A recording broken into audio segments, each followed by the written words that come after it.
I'm Lori Lane Zucker, founder and president of Impact Entrepreneur, and I'm here at the Mission Investors Exchange 2024 National Conference with Elizabeth Davidson from the Kresge Foundation. Exactly. Elizabeth, tell our audience where Kresge is based. Kresge is based in Detroit, Michigan, which is where we have a lot of our place-based work, but we work nationally across the U.S. in urban areas. And can you give us a sense of the sectors that you're working in? Yeah, so it's very broad. We'll go deep in some of our key places, which is Detroit, Memphis, New Orleans, and Fresno.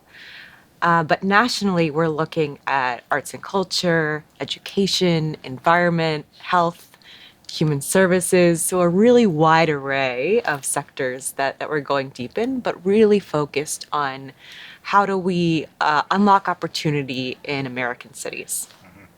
And as a foundation, obviously you do a lot of grant making, but impact investing is an important part of your work, and let's focus on that. Tell us about Right. your impact investing initiatives. We have about $350 million right now outstanding across our PRI portfolio. All of our social investments or our impact investing is in PRIs right now, program-related investments. And those are across all of our portfolio or our program areas and across a number of different asset classes. We really view our impact investing as another tool in the tool belt for our programmatic strategy for our grant makers. So it's really customizing what is needed to promote a particular strategy. And sometimes that can be direct debt, that could be debt or equity into a fund, that could be direct equity into a company, or often is guarantees to unlock a whole lot more capital. With those guarantees, whose money are you usually guaranteeing? What types? Is it governmental? Is it private capital? Is it both? Both. Uh-huh. Across the board. So it really depends on the deal. But we're really looking at how do we use our resources to unlock other amounts of capital that are sitting out there and not being used for some of these high impact areas because they're viewed as too risky. How do we get others who might not have invested into a high impact deal to consider it because it's being de-risked a little bit? We've seen very few calls on our guarantees, which is tremendous. So the risk is never as high as it's perceived to be for a lot of those deals. Now, we have a large component of our audience are entrepreneurs, and I have a good sense that many, if not most of them, don't know much about how to unlock a guarantee from a foundation. Can you give some insights into how they can go about finding a foundation that might do a guarantee? How does that work? Yeah, it's definitely a newer and expanding area. Kresge was one of the early pioneers in offering guarantees in this space. And in conjunction with the Robert Wood Johnson Foundation and some other foundations, we helped establish a pool called the Community Investment Guarantee Pool, which right now sits under an organization called Locus.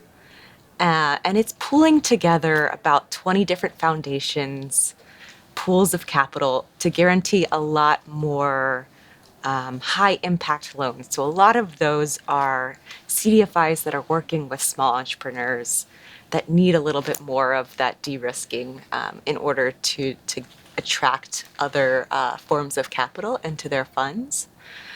So we've tried to find pools like that to promote guarantees as a really interesting source of funding. But right now it's still nascent, certainly in the philanthropic sector.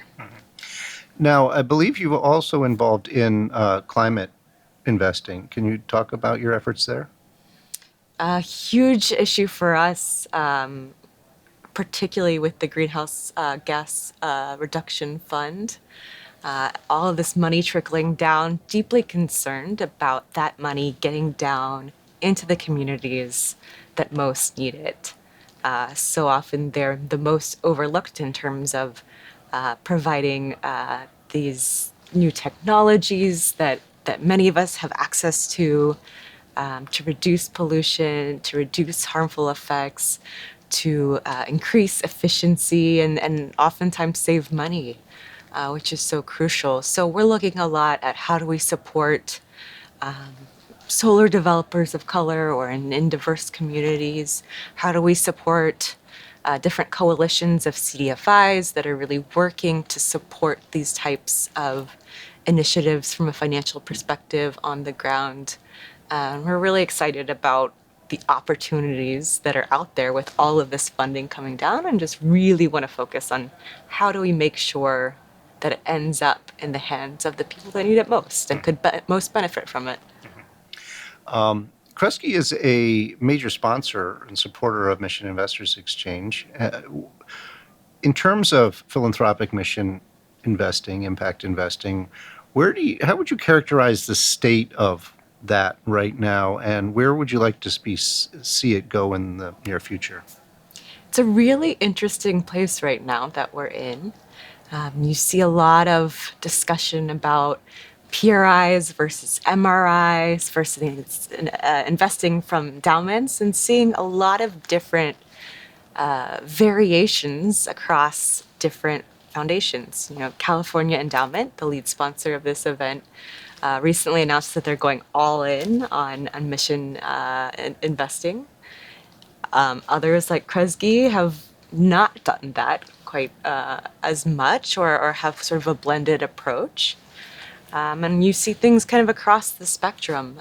So it's really interesting to see the different variations, to see how they play out in terms of returns, in terms of impact, in terms of affecting systemic change that we're all looking to do, not just the counting widgets of change, but the big structural change.